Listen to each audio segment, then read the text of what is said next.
Good morning my dear dear students.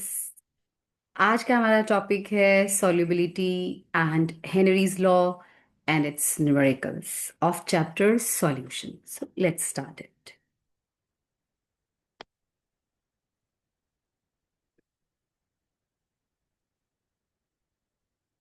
Okay, so solubility of solid in liquid chapter हमारा चल रहा है solution. उसमें हमने कंसंट्रेशन वी हैव डन।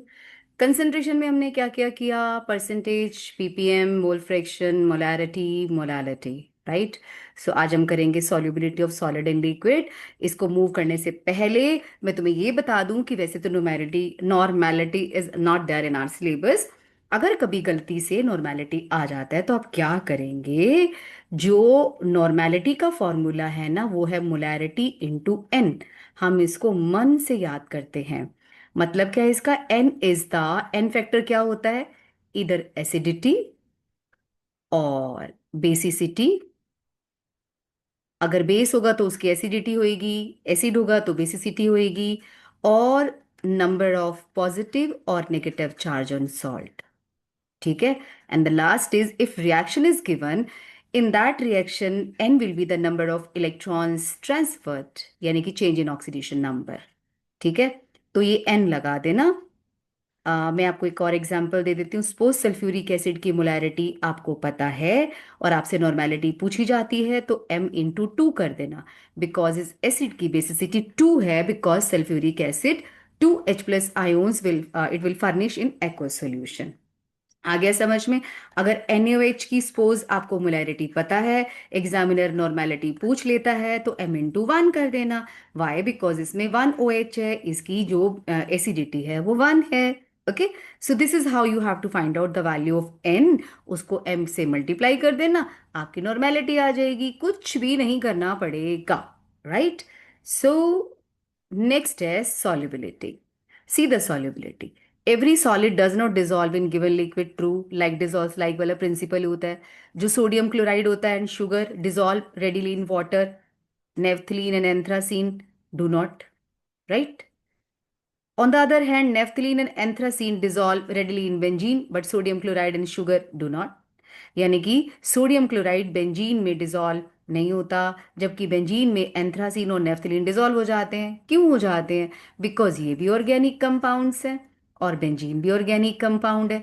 एक प्रिंसिपल होता है like dissolves like. So it is observe that polar solute, polar कौन होता है? NaCl पोलर है। वाटर कौन है? पोलर है। Polar means it has different positive and negative charges. Molecule के अंदर दो अलग अलग पोल्स होते हैं, मींस पॉजिटिव नेगेटिव चार्जेस के हमारे वो होते हैं। ठीक है। सो नेक्स्ट है when a solid in general solute dissolves in solvent if the intermolecular interactions are similar in the two, or we may say like dissolves like. When the solid solute is added to solvent, some solute dissolves and its concentration increases in the solution. This process is known as dissolution. Some solute particles in solution collide with the solid solute particles and get separated out of the solution. This process is known as crystallization. Right?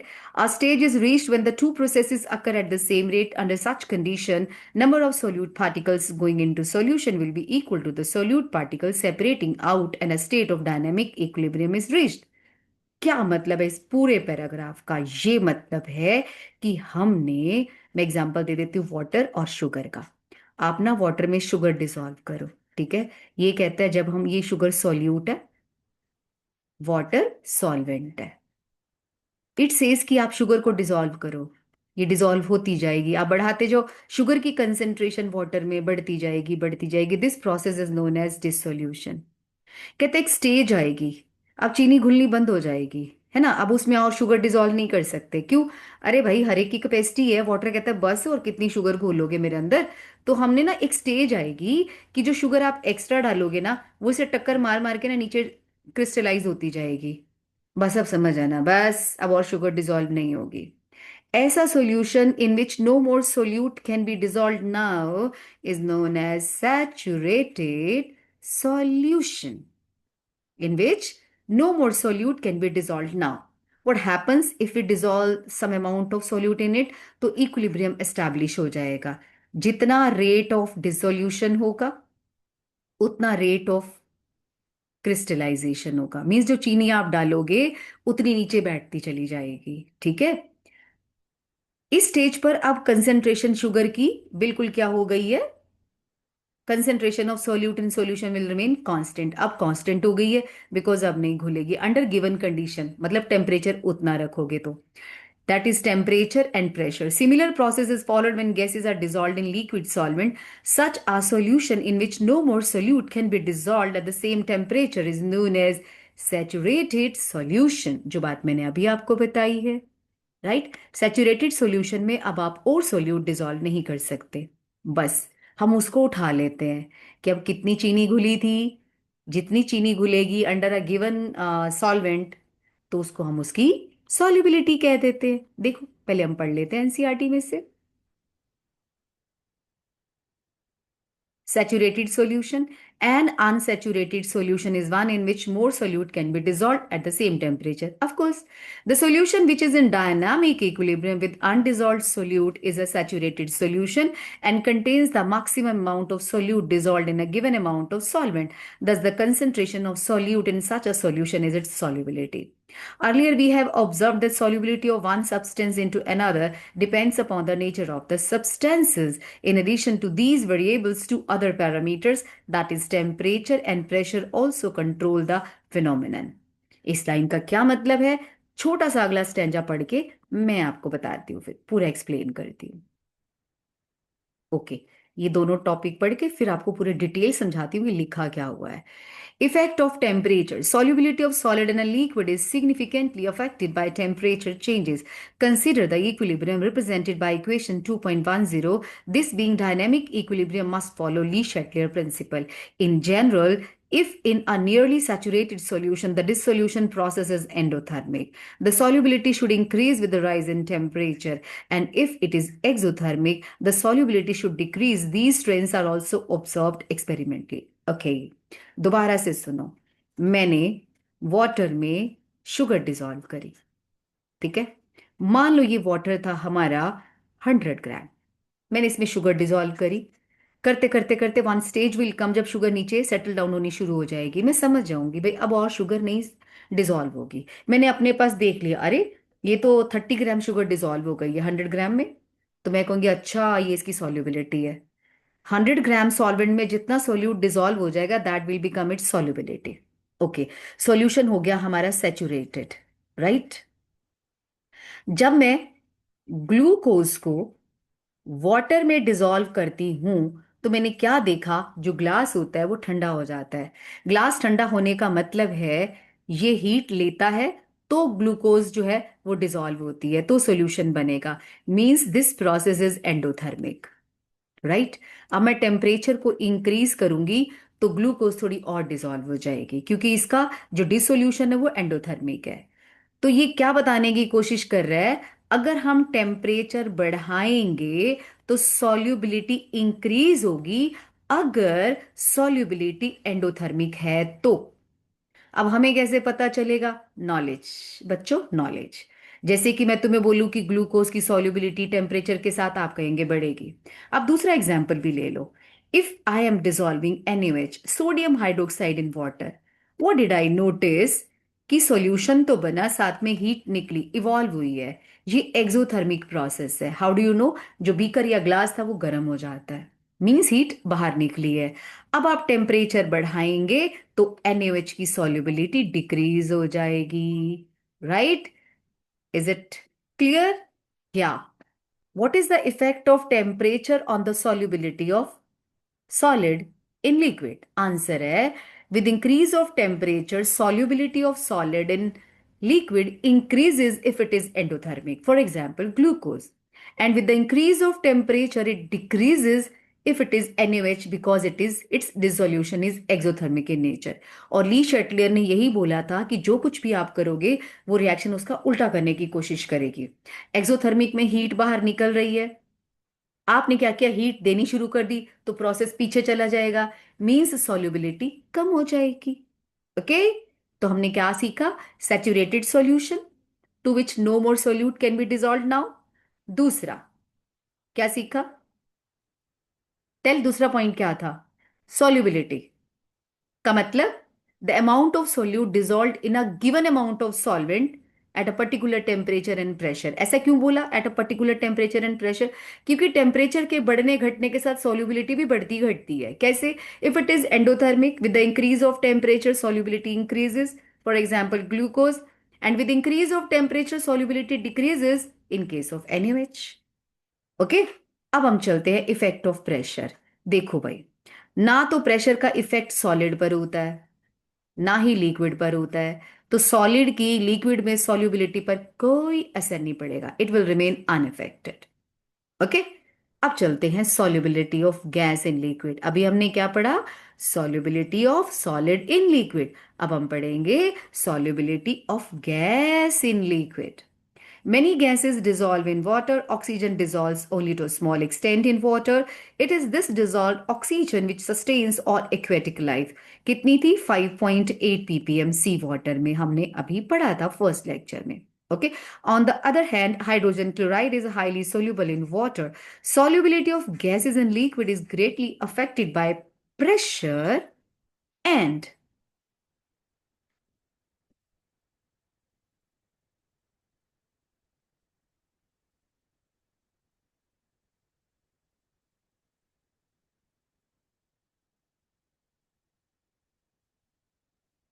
the solubility of gases increases with the increase of temperature. For solution of gases in solvent, consider a system as shown in. क्या बोल रहा है ये? Solubility of gases increases with the increase of pressure. Pressure के बढ़ने के साथ gases की सॉल्युबिलिटी बढ़ती है। अरे खुद ही सोचो, गैस को अगर हम प्रेशर लगाएंगे तो वो दब जाती है, राइट? तो दबेगी तो सॉल्युबिलिटी बढ़ जाएगी ना, ये बात है। For solution of gases in solvent, consider a system as shown in figure. The lower part is solution and the upper part is gaseous system at pressure P and the temperature T. Assume this system to be in a state of dynamic equilibrium. Under these conditions, rate of gaseous particles entering and leaving the solution phase is the same. Now increase the pressure over the solution phase by compressing the gas to a smaller volume. This will increase the number of gaseous particles per unit volume over the solution and also the rate at which the gaseous particles are striking the surface of solution to enter it. The solubility of gas will increase until new equilibrium is reached, resulting in an increase in the pressure of gas above the solution and thus its solubility increases. देखो ये example में उसने हमें ये समझाने की कोशिश करी है कि जो गैस होती है उसकी सॉल्युबिलिटी प्रेशर से कैसे बढ़ेगी। देखो ये सारा ये वाला पोर्शन गैस दिखाया गया। उसने बोला लोअर पार्ट सॉल्यूशन है। सॉल्यूशन का मतलब इसमें लिक्विड भी है, ये काले काले वाले गैस है और ये लिक्विड भी है। जो अपर पार्ट है वो गैसियस सिस्टम है, ये गैस शो कर रहा है कि गैस है ये, ठीक है। आपने प्रेशर लगाया, लगाने से क्या होगा? ये गैस के मॉलिक्यूल जो लिक्विड की सरफेस है ना उसको ज्यादा टच करेंगे, और जितने ज्यादा टच करेंगे उतने अंदर डिसॉल्व हो जाएंगे। तो यानी कि हम यहाँ ये कह सकते हैं सारी की सारी स्टोरी का स्क्वीज क्या निकलता है? प्रेशर इंक्रीज करेंगे, सॉल्युबिलिटी ऑफ गैस इंक्रीज हो जाएगी। क्यों हो जाएगी? क्योंकि it will increase the number of gases particles per unit volume over the solution. देखो पहले सॉल्यूशन को 3 मॉलिक्यूल इसके कांटेक्ट में थे, टच कर रहे थे। आपने प्रेशर लगाया, 1 2 3 4 5 6 7 8 9, 9 मॉलिक्यूल अब टच कर गए हैं लिक्विड की सरफेस को, तो नेचुरली उनकी कंसेंट्रेशन बढ़ेगी और अंदर चले जाएंगे। Okay, Henry was the first to give a quantitative relation. Quantitative का मतलब होता है, ये तो हमने बात करी है ना, प्रेशर बढ़ाने से सॉल्युबिलिटी बढ़ेगी। हेनरी ने तो रिलेशन दे दिया, कितना बढ़ाने पर कितनी सॉल्युबिलिटी बढ़ेगी, उसको हम क्वांटिटेटिव रिलेशन कहते हैं। क्वांटिटेटिव रिलेशन का दूसरा मतलब होता है फॉर्मूला। हमने कहा बातें मत बताओ, फॉर्मूला बताओ हमको, तो हेनरी कहता है नो प्रॉब्लम, हम आपको फॉर्मूला भी दे देते हैं। तो हेनरी लॉ क्या रिप्रेजेंट करता है? It gives the effect of pressure on the solubility of gas. तो हेनरी हमें ये बताता है। बहुत इंटरेस्टिंग टॉपिक है, ध्यान से देखेंगे। वेल, हेनरी ने बोला he was the first to give the quantitative relation between pressure and solubility of gas in a solvent, which is known as Henry's law. ये कहता है the solubility of gas in a liquid is directly proportional to the partial pressure of the gas present above the surface of liquid or solution. Dalton, a contemporary of Henry also concluded independently that the solubility of gas in liquid solution is a function of the partial pressure of the gas. कहते same बात Dalton ने भी बोली थी. If you use the mole friction of a gas in the solution as a measure of solubility, then it can be said that the mole friction of gas in the solution is proportional to the partial pressure of the gas over the liquid. The most commonly used form of the Henry's law states that partial pressure of the gas in the vapor phase is proportional to the mole friction of gas in the solution and is expressed as P is equal to KH into X. अब इसका मतलब क्या है? अब सुनो Henry ने क्या बोला. हेनरी ने बोला कि ये मान लो कोई भी कंटेनर है, बंद है, नीचे वैसे मैंने कोल्ड ड्रिंक की बॉटल बनाई है, थोड़ी मोटी बन गई है. इट्स इट विल वर्क, कोई बात नहीं. ये हमारी CO2 है और ये भी अंदर CO2 है.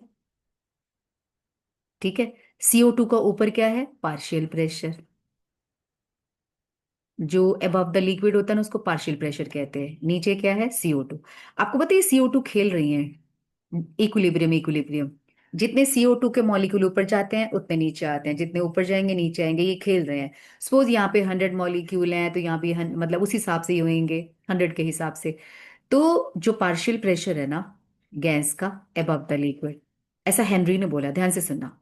पार्शियल प्रेशर ऑफ गैस, इसका प्रेशर ले लो और इसका मोल फ्रैक्शन ले लो. सॉल्युबिलिटी को हमने मोल फ्रैक्शन लिया है यहाँ पे, है ना. तो कहता है ये पार्शियल प्रेशर है. जितना प्रेशर ऊपर होगा ना, partial pressure of gas above the liquid is directly proportional to mole fraction of gas in the liquid. अब याद रखना, एस एक्स जो है ना वो गैस है इन द सॉल्यूशन, है ना. जो पी पार्शियल प्रेशर है ना ये गैस का है अबव द सॉल्यूशन. ठीक है. Partial pressure is directly proportional to x यानी कि इन द सॉल्यूशन. और हमेशा इसको हटाने के लिए कीमत चुकानी पड़ती है किसकी? हम इसमें कांस्टेंट लगा दिया KH इंटू एक्स. अब तुम सोच रहे हो कि यार उल्टा नहीं लग रहा. हाँ, बोला तो उसने ये था कि जो मोल फ्रैक्शन है गैस का सॉल्यूशन के अंदर, that is proportional to partial pressure of the gas above the liquid. लेकिन इस फॉर्मूले में ना मजा नहीं आया क्योंकि इसमें KH का यूनिट पर बार हो जाता था. तो हमने कहा उल्टा कर लेते हैं ताकि KH का यूनिट बार आ जाएगा, है ना. तो partial pressure of gas above the solution is directly proportional to mole fraction of gas in the solution or liquid. और इसको हटाने के लिए हमने KH लगा दिया. KH कौन है? Henrys constant. अब ये भैया कौन होते हैं? लेट अस सी. तो हेनरी ने हमें क्या दिया?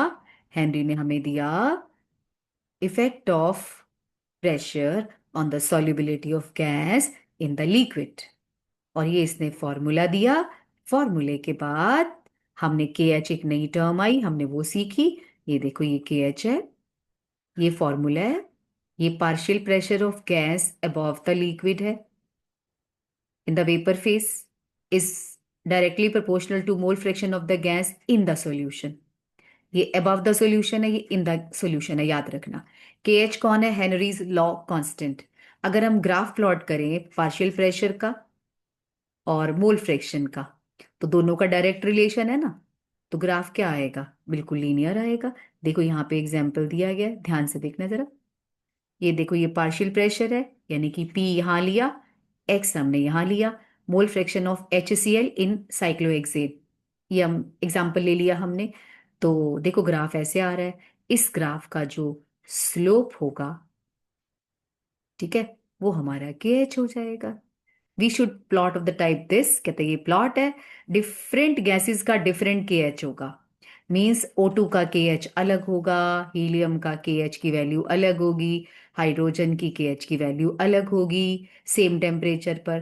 This suggest that the KH is the function of nature of the gas. इसका मतलब KH सॉल्युबिलिटी पे डिपेंड नहीं करेगा, वो तो हर गैस का अलग अलग है. और ये भी बता दूं, जिसका KH ज्यादा होगा उसकी solubility कम होगी. It is obvious from equation that the higher the value of KH at a given pressure, the lower is the solubility.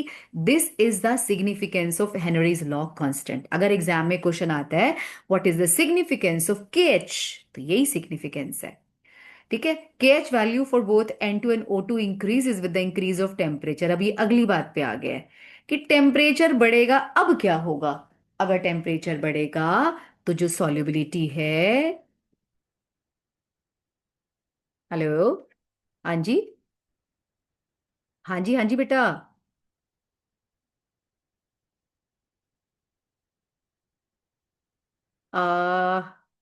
Actually this is not in my, मेरे भी पापा आते तो डलवाती हूँ, उन्होंने बोला था मैं डाल दूंगा, मेरे में तो लगभग 10 ही पड़ा हुआ है। शाम तक। तो बाकियों के पास नहीं है क्या?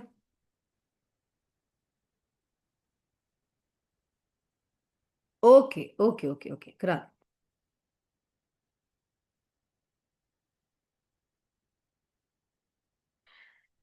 तो अब टेम्परेचर के साथ क्या इफेक्ट है ये इंपॉर्टेंट है। अब देखो टेम्परेचर भी आ गया, याद रखना।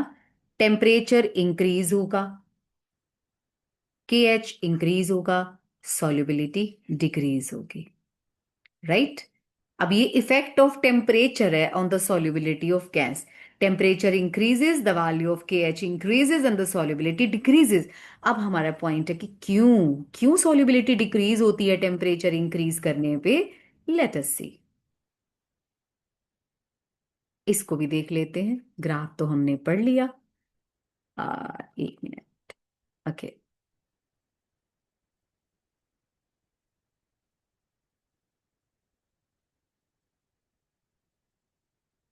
हीलियम गैस है। टेम्परेचर हमने लगभग सबका सेम लिया है, दो का अलग है। हीलियम की के एच की वैल्यू है 144, हाइड्रोजन की 69। तो इसकी कम है ना, तो इसकी सॉल्युबिलिटी ज़्यादा होगी। 76, 88, 34, 46। देखा जाए तो सबसे कम वैल्यू किसकी है? ऑक्सीजन की, 293 केल्विन पर 34। फिर ऑक्सीजन में टेम्परेचर बढ़ाया तो 46 हो गई। ठीक है। आप ये बात नोटिस कर रहे हो कि के एच की वैल्यू टेम्परेचर इंक्रीज होने पर इंक्रीज होती है। सबका देखो देखो, और किसका और भी दिया हुआ है। आर्गन की 40 है, CO2 की 1 है, वाओ इसकी सॉल्युबिलिटी तो बहुत ज़्यादा होएगी। विनाइल क्लोराइड की सॉल्युबिलिटी ज्यादा है, और मीथेन की भी ज्यादा है ना। फॉर्मेल्डिहाइड की सबसे ज्यादा सॉल्युबिलिटी है क्योंकि इसके केएच की वैल्यू सबसे कम है। ठीक है। चलो, केएच की वैल्यू ज्यादा होगी, सॉल्युबिलिटी कम होगी। अब हम टेम्परेचर को समझने की कोशिश करते हैं कि टेम्परेचर के बढ़ाने से सॉल्युबिलिटी क्यों घटती है। क्योंकि एग्जामिनर तो आपसे साइंटिफिक रीजन पूछेगा। देखो, आप उसको ये बताएंगे, गैस प्लस लिक्विड, और यहां पे आप लिखेंगे सॉल्यूशन। सॉल्यूशन का मतलब गैस घुल गई है, प्लस हीट। जो डिसोल्यूशन ऑफ गैस है ना, dissolution of gas in liquid is exothermic. और ली शेटलियर ने बोला था, जब कोई प्रोसेस एक्सोथर्मिक होता है तो आप टेम्परेचर बढ़ाओगे तो वो बैकवर्ड डायरेक्शन में जाएगा। मीन सॉल्यूशन से गैस और लिक्विड अलग हो जाएंगे, सॉल्युबिलिटी कम हो जाएगी। तभी तो फिशेस को, जो एक्वेटिक स्पीशीज होती है, फिशेस होती हैं, उनको ठंडे पानी में अच्छा लगता है rather than in warm water.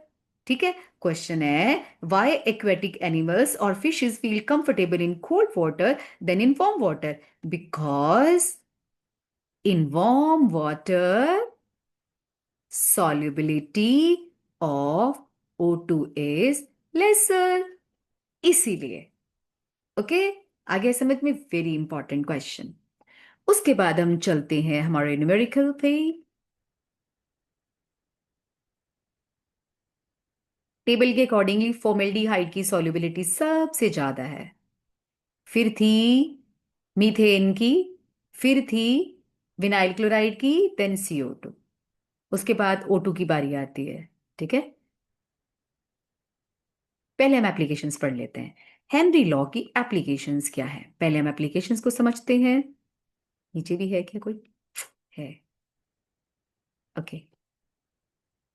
Henry law क्या होता है, और हेनरी लॉ की सिग्निफिकेंस क्या है केएच का। Why with the increase of temperature solubility of gas decreases, हमने तीनों पॉइंट्स पढ़ लिए। एक्वेटिक फिशेज वाला क्वेश्चन पढ़ लिया, एक ग्राफ पढ़ा है हमने, राइट। अब हम चलते हैं कि इसकी एप्लीकेशंस क्या है। Henry's law finds several application in industry and explains some biological phenomenon. Notable among these are to increase the solubility of CO2 in soft drink and soda water, the bottle is sealed under high pressure. तुमने notice किया होगा, जो cold drink की bottle हम लाते हैं इतनी जगह खाली होती है, और नीचे ये अपना, तो कोल्ड ड्रिंक भरी होती है, बीच में CO2 होती है। और यहाँ पर भी CO2 होती है। जैसे आप ढक्कन खोलते हो, फिस की साउंड आती है। क्यों आती है? ये गैस बाहर निकलती है, प्रेशर कम हो जाता है, ये वाली गैस भी बाहर निकल आएगी, तभी तो इसको it is sealed under high pressure, ताकि मोर CO2 को डिसॉल्व किया जाए। To increase the solubility of CO2, जितनी CO2 अंदर होगी कोल्ड ड्रिंक में उतनी टेस्टी लगेगी। तुमने एक बात और नोटिस करी, अगर चिल्ड कोल्ड ड्रिंक होती है तो मजा आ जाता है पीने का। रीजन बीइंग दैट उसमें CO2 का जो डिसोल्यूशन होता है उसका अमाउंट होता है, ज्यादा होता है। कोल्ड ड्रिंक जब नॉर्मल हो जाती है, कोजी हो जाती है, रूम टेम्परेचर पे आ जाती है, तो उसमें से सारी CO2 बाहर निकल जाती है, फिर हमें लगता है मीठा पानी पी रहे हैं। ठीक है, that's Y scuba divers must cope with the high concentration of dissolved gases while breathing in air at high pressure and underwater. Increased pressure, पहले हम पढ़ लेते हैं एक बार, फिर मैं आपको समझा देती हूँ। Increased pressure increases the solubility of atmospheric gases in blood. When the divers comes towards surface, the pressure gradually decreases. This releases the dissolved gases and leads to the formation of bubbles of nitrogen in the blood. This blocks capillaries and creates a medical condition known as bends, which are painful and dangerous to life. पूरा पढ़ लेते हैं, उसके बाद मैं आपको समझा देती हूँ कि क्या लिखा हुआ है, क्योंकि हमारी सीरीज जो है ना वो NCERT वाली चल रही है, दैट्स वाई। एक नंबर और। ओके, अब देखो यहाँ पे क्या है। To avoid bends as well as toxic effects of high concentration of nitrogen in the blood, the tanks used by scuba divers are filled with air diluted with helium 11.7% helium, 56.2% nitrogen and 32.1% oxygen. भाई ये सारी story क्या है, ध्यान से सुनो। हम लोग ना ब्रीद इन करते हैं, ठीक है, हमने सांस लिया, हमारी लंग्स में कौन जाता है? O2, N2 प्लस थोड़ी बहुत गैसेज, ये 79% होता है, ये 21% होता है एटमॉस्फेयर में, और थोड़ी थोड़ी डिजॉल्व और भी गैसेज होती हैं। हमने सांस लिया, लंग्स में दोनों गैसेज गई, O2 को हमारी जो ब्लड कैपिलरीज होती हैं, ब्लड होता है, ले जाता है, और N2 ना घूम घाम के आ जाती है लंग्स में, गिड़िया मार के आ जाती है। देख के मैं तो देखने आई थी, क्यों? प्रेशर इतना नहीं है कि N2 हमारे ब्लड में घुस सके। तो हम जब एक्सहेल करते हैं, ब्रीद आउट करते हैं, तो सारी N2 बाहर निकल जाती है। कुल मिला के हम जितनी बार भी सांस लेते हैं, N2 जाती है हमारी लंग्स में, घूम घाम के वापस आ जाती है। क्यों? क्योंकि इतना प्रेशर नहीं है कि वो अंदर चली जाए। अब हमने क्या सोचा, बड़ी पुरानी बात है, जो स्कूबा डाइवर्स थे वो गहरे समुंदर में जाते हैं, डीप सी में जाते हैं, वहां प्रेशर वाटर का बहुत ज्यादा होता है। तो हमने उनको ना लिक्विड एयर पीछे सिलेंडर में डाल के दे दी। अब वो स्कूबा डाइवर समुंदर के अंदर जाके सांस लेगा, वो जो ऑक्सीजन हमने दिया, वो एयर दी हुई है, उसकी लंग्स में गई। अब लंग्स में सेम 21% लगभग O2 है, N2 79% है। अब इतने प्रेशर पर ना N2 जबरदस्ती ब्लड में घुस जाती है, डिजोल्व हो जाती है, क्योंकि प्रेशर बहुत ज्यादा है अंडर वाटर। अब वो चली गई, चली तो गई, तो ब्लड कहते क्या करने आई है तू, तेरा काम तो है नहीं। तो वो घूमती रहती है गैस बन के। अब वो गैस है, कैपिलरीज इतनी नाजुक नाजुक सी होती है, पतली सी, ये उनको ब्लॉक कर देता है। अब स्कूबा डाइवर आया बाहर, अब वो बाहर आएगा तो N2 कहेगी भैया मुझे तो बाहर निकलने दो, प्रेशर कम हो गया है। अब वो बाहर जाएगी कैसे, सोच के देखो, कैपिलरीज ब्लॉक हो गई हैं, और पूरा प्रोसेस होने में टाइम लगेगा भाई, हर एकदम थोड़ी सारा सांस हम बाहर निकाल देंगे। तो भाई उसको पेन होती है पूरे बॉडी में, कभी कभी स्कूबा डाइवर्स मर भी जाते थे। इस पेन का नाम है बेंड्स। तो क्वेश्चन आता है कि स्कूबा डाइवर जो अपने साथ लिक्विड एयर लेके जाते हैं, उसमें हम हीलियम क्यों डालते हैं? ताकि नाइट्रोजन की कंसेंट्रेशन को कम किया जा सके। क्यों? क्योंकि हीलियम पहली बात उसकी कंसेंट्रेशन कम करेगी, उसका प्रेशर कम होएगा, तो वो हमारे ब्लड में, मतलब स्कूबा डाइवर के ब्लड में डिसॉल्व नहीं होगी। और दूसरी बात, हीलियम कहती है मुझे तो जितना मर्जी प्रेशर लगा लो, मैं नहीं जाऊंगी तुम्हारे ब्लड में। तो why helium is used by scuba divers and their air is diluted with helium because helium is not soluble in blood even at very high pressure. That's why. अब तुम सोचोगे सारा ही हीलियम डाल देते, भाई महंगा पड़ेगा, जब 56.2% नाइट्रोजन से काम चल रहा है तो चला लेते हैं, क्यों ज्यादा डालना? फिर तुम सोच रहे होगे कि सारी ऑक्सीजन ही डाल देते, भैया नहीं डाल सकते। भगवान ने बड़े सोच समझ के इतनी ऑक्सीजन बनाई है 21% इंसानों के लिए, कि तुम्हारा खाना आराम से डाइजेस्ट हो जाएगा, ठीक है, तो सारे प्रोसेस तुम्हारी बॉडी के फास्ट हो जाएंगे। बहुत परफेक्ट सोच समझ के बनाई है भगवान ने। चलो, दूसरा हो गया।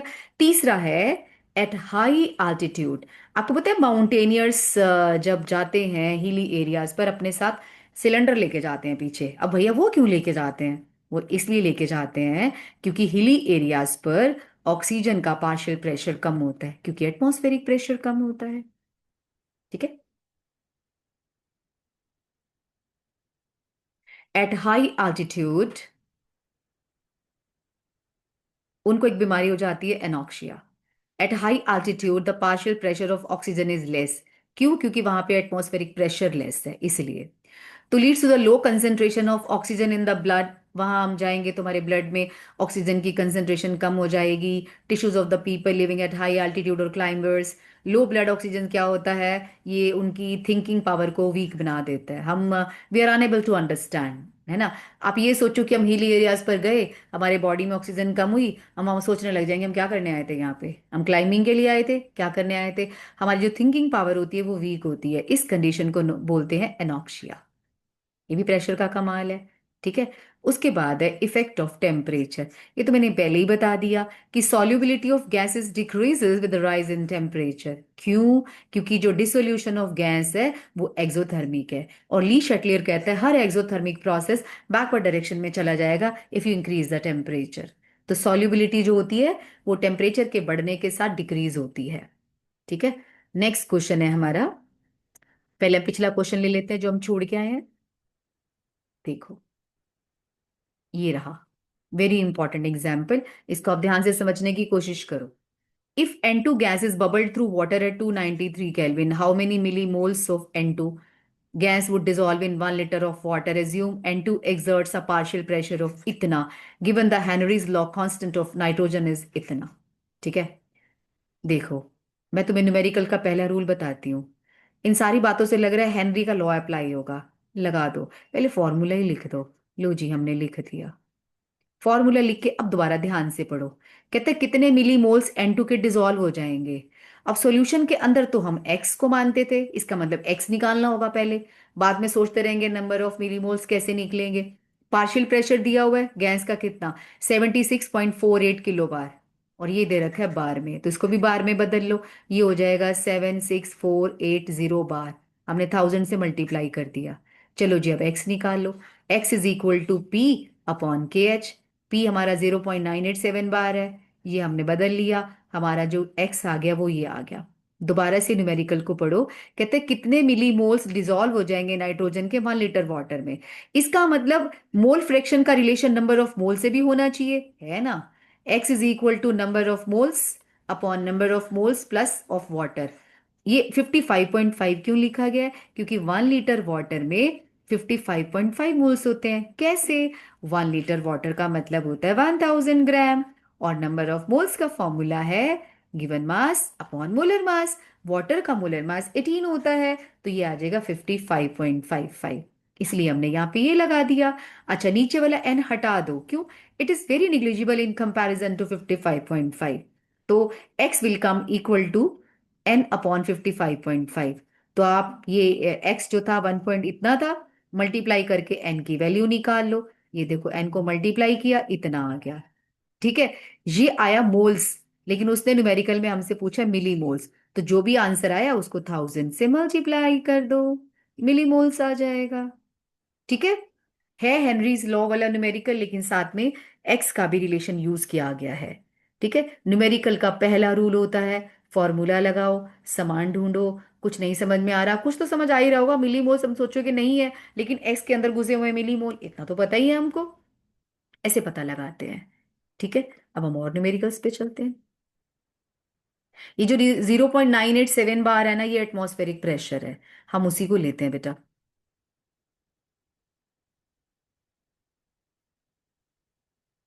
नेक्स्ट न्यूमेरिकल है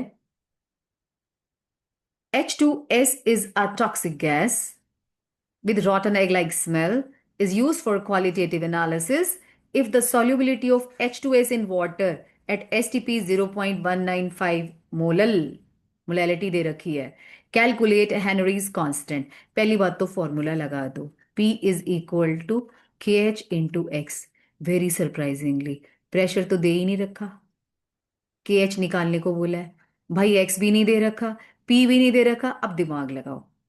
एस टी पी पर जो प्रेशर होता है ना वो 0.987 बार होता है। ये एटमॉस्फेरिक प्रेशर है। अब उसने वही तो बोला है कि एसटीपी बोला है ना, तो एसटीपी पर इतना प्रेशर होता है। अब हमें मोलालिटी दे रखी है, मोल फ्रैक्शन नहीं दे रखा, but we know mole fraction is equal to molality divided by molality plus 55.5। तो यहां से x निकल आएगा। It will come out to be 0.195 upon 0.195 plus 55.5। यहां से हमने क्या निकाल लिया, मोल फ्रैक्शन। और ये हमारा क्या आ गया, P। अब P की जगह पर पुट करो इसको, 0.987 is equal to K H into, ये जो आया था ना हमारा 0.195 अपॉन 0.195 प्लस 55.5। पहले इसको सॉल्व कर लो, जो भी आएगा उसको उसके नीचे ले आना, तो आपका के एच कैलकुलेट हो जाएगा। Okay, simple. Next is Henry's law constant for CO2 in water is इतना, दिस एज के एच पास्कल में दे रखा है। At 298 Kelvin, calculate the quantity of CO2 in 500 ml of soda water when packed under 2.5 atmospheric CO2 pressure at 298 Kelvin। भाई देखो, पक्की बात है, फॉर्मूला तो यही लगेगा, लगा के बैठ जाओ, पहले ही आसानी होती है। चलो, अब क्या पूछा है इसने, के एच गिवन है, yes. Calculate quantity of CO2। ओहो, इसका मतलब एक्स निकाल के पहले इससे नंबर ऑफ मोल्स निकालेंगे, और आपको पता है नंबर ऑफ मोल्स को मोलर मास से मल्टीप्लाई कर दो तो ग्राम निकल आता है, यानी कि क्वांटिटी निकल आती है। तो पहले हम एक्स निकालेंगे, एक्स से एन निकालेंगे, एन से क्वांटिटी निकालेंगे, राइट। तो पी कितना है, के एच, तो K H is given in pascal, but pressure is given in atmosphere. तो एटमॉस्फेयर को पास्कल में कन्वर्ट करो या पास्कल को एटमॉस्फेयर में। Let me tell you, 1 atmosphere is equal to 10 to the power 5 pascal approximately. हम ले लेते हैं। सो यहां पर P कितना है, partial pressure, that is 2.5 into 10 to the power 5 pascal. और के एच कितना है, 1.67 into 10 to the power 8 pascal into x. अब इसको नीचे ले आओ, आपका एक्स निकल आएगा। इसको सॉल्व करने का तरीका क्या होता है, पहले सारी पावर्स को खत्म कर लो, पावर्स को सॉल्व करेंगे, फिर उसके बाद वैल्यूज को सॉल्व करते हैं। इससे आपका एक्स निकल आएगा। एक्स के बाद आप लिखेंगे number of moles of CO2 upon number of moles of water. मैंने नीचे क्यों नहीं लिखा number of moles of CO2, ये निग्लेक्ट कर देंगे इसके comparatively. So x will come out to be, number of moles of CO2 कितने हैं, 500 ml दे रखे CO वाटर, 500 ml वाटर है, ठीक है। तो number of moles of CO2 तो हमें कैलकुलेट करने हैं, नॉट गिवन। मोल फ्रैक्शन हमारा यहां से आ जाएगा, ठीक है। और number of moles of water है 500/18, क्योंकि 500 ml 500 ग्राम वाटर एक ही बात होती है। इसको सॉल्व करके मल्टीप्लाई कर देना, number of moles of CO2 आ जाएगा। फिर जो भी आंसर आएगा उसको 44 से मल्टीप्लाई कर देना। क्यों, क्योंकि CO2 का मोलर मास होता है 44। इससे आ जाएगा क्वांटिटी ऑफ CO2 जो उसने पूछा है। दोबारा से देखेंगे, ये वाला क्वेश्चन सॉल्ड एग्जाम्पल की तरह, वहां पे 1 लीटर वाटर था, यहाँ पे 500 ml वाटर है। हेनरीज लॉ का कभी भी कोई भी क्वेश्चन आता है तो आपको क्या करना है, फॉर्मूला लगा लो, समान ढूंढ लो। इतना पता होना चाहिए कि जो मोल फ्रैक्शन है उसके अंदर नंबर ऑफ मोल्स भी है, और उसके अंदर हम अमाउंट ऑफ सब्सटेंस भी निकाल सकते हैं सॉल्यूट का, ठीक है। इजी, 2-3 न्यूमेरिकल के बाद तो माइंड चलने लग जाता है, शार्प माइंड हो जाता है, ठीक है। इसके हम एक आधा क्वेश्चन और देख लेते हैं इससे रिलेटेड, फिर हम आगे बढ़ेंगे, ठीक है। हम्म, यहां से ले लेते हैं।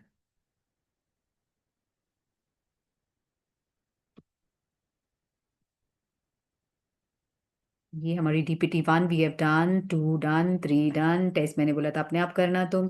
अब हम चलते हैं हेनरी लॉ के न्यूमेरिकल्स पे। इस न्यूमेरिकल्स में देखो, हमने फर्स्ट कर लिया N2 वाला, सेकंड कर लिया, अभी KH2S वाला, KH वाला कर लिया, फोर्थ से करते हैं, है ना। अब फोर्थ है, बिलीव मी, DPT और टॉपिक करने के बाद मुझे नहीं लगता कि कोई न्यूमेरिकल ऐसा होगा या क्वेश्चन ऐसा होगा जो सॉल्व ना कर पाओ आप, ठीक है। फोर्थ क्वेश्चन देखो, the partial pressure of ethane over solution having इतने gram ethane is 1 bar. If solution has 5 into this gram ethane, then what shall be the partial pressure of gas? थोड़ा सा सोचो इसके बारे में।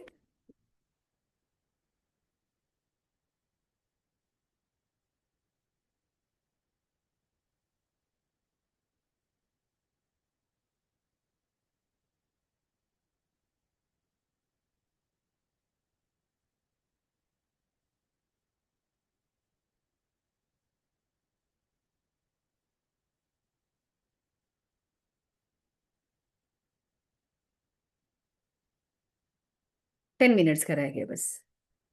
मिला ही नहीं उतना, 2 बार रही हूँ, लेकिन अब बेचने का फायदा नहीं है। क्यों?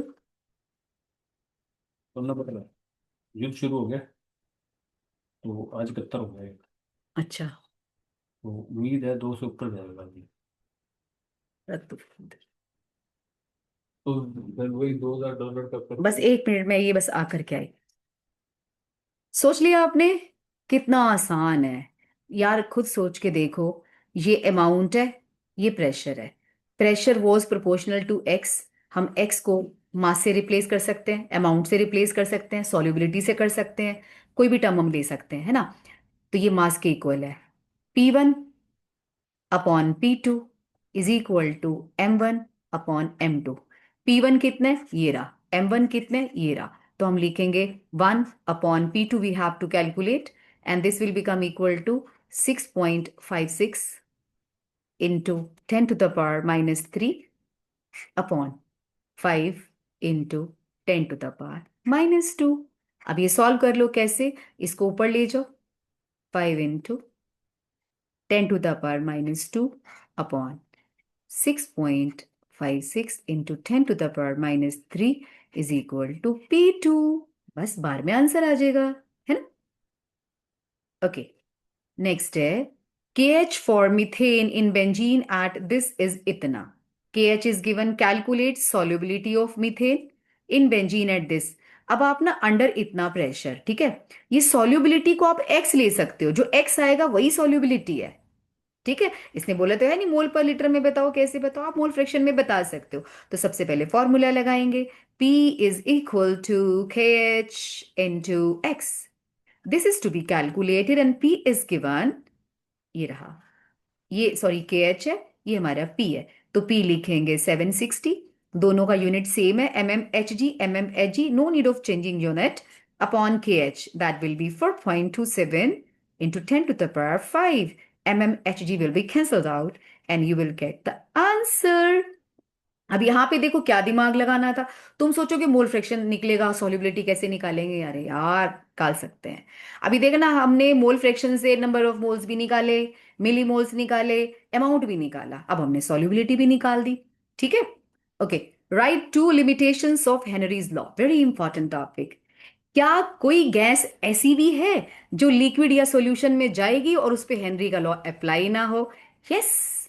देखो, अगर मैं HCl गैस को वाटर में डिसॉल्व करूं तो इस पे हेनरी लॉ अप्लाई नहीं होगा। क्यों? क्योंकि जो भी गैस लिक्विड के साथ इंटरेक्शन कर जाएगी उस पे अप्लाई नहीं होगा, ठीक है। अब आप CO2 गैस को NaOH में डाल दो, एक्वस NaOH में, इस पे भी अप्लाई नहीं होगा, क्योंकि CO2 भैया अंदर जाते ही Na2CO3 बना देगी। Whenever any gas reacts with the liquid और solution, then Henry's law is not applicable. अब हम एक और एग्जांपल दिया, क्या अमोनिया गैस को जब हम HCl में डिसॉल्व करेंगे तो क्या अप्लाई होगा? नो, बिकॉज ये दोनों मिलके बना लेंगी NH4Cl. So whenever gas reacts with liquid or solution, then Henry's law is not applicable. Next, Henry's law is applicable to HCl in water? No. HCl in cyclohexane? Yes. क्योंकि cyclohexane के साथ HCl reaction नहीं करती है। Okay, let us move to the next question. Henry's के आज सारे questions हो गए, और सबसे ज्यादा क्वेश्चन जो है ना डैम इंपॉर्टेंट वो ये है, define Henry's law, write on its significance and application. और next second very important question is why helium is used by scuba divers? Because it is insoluble in blood even under very high pressure, right? So the next question, the last question of this topic is, ये रहा, pressure of HCl and mole fraction of HCl in cyclohexane का ये graph है। What is the slope of the graph? मैंने अभी तो बताया था, जो स्लोप है ना, that is equal to KH। तुमसे कोई पूछे ना क्यों, ये भी आ सकता है सवाल, क्यों, तो आप लिखेंगे भाई फॉर्मूला देख लो, ये और ये तो आपने यहां ले लिए, तो बचा कौन, KH, वही तो स्लोप होगा। Okay, why soda water bottle fizzes on opening? Because the pressure is released out. Soda water की बॉटल खोलेगे ना, फिस की साउंड आती है, बिकॉज जो गैस होती है CO2 प्रेशर के साथ बाहर निकलती है। Okay, the last question, air has 20% O2, 79% N2 by volume, the water is in equilibrium with air, KH इतना है ऑक्सीजन का, नाइट्रोजन का इतना है, कॉम्पोजिशन ऑफ गैसेस निकालो, हमें कह रहा है। कॉम्पोजिशन ऑफ गैसेस का क्या मतलब है, हमें एक्स निकालना है।